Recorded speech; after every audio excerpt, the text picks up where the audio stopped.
क्या अभी मजा आएगा ना भिड़ो। भैया हो घरवा केंगे बनी बनी न बबो बनी सबर कर हेतना सामान गिरवा देल ईटा गिरवा देल चरी गिरवा देल बालू गिरवा देल बनी ठीक बा गइल बा हमार बउआ बाहर कमाए तू कुछ कमाइया हमू कमाएम तो बनी भैया हो देखो रे बबुआ आ गए कमा के आइए देखते हैं बैठन मजा आएगा। बेटा का समाचार बा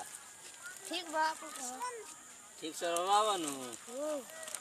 और सब सुनाओ ठीक बा कमाई माई भइला कि ना भइल 5 लाख अरे बाप रे हमर बेटी जो 5 लाख पर भइले बा हम पैसा दो ना घर और बनो सारा पैसा तो लोन बाजी में उड़ा देंगे 5 रुपए बचा के ले बाप रे का होई रे इतना बड़े दादा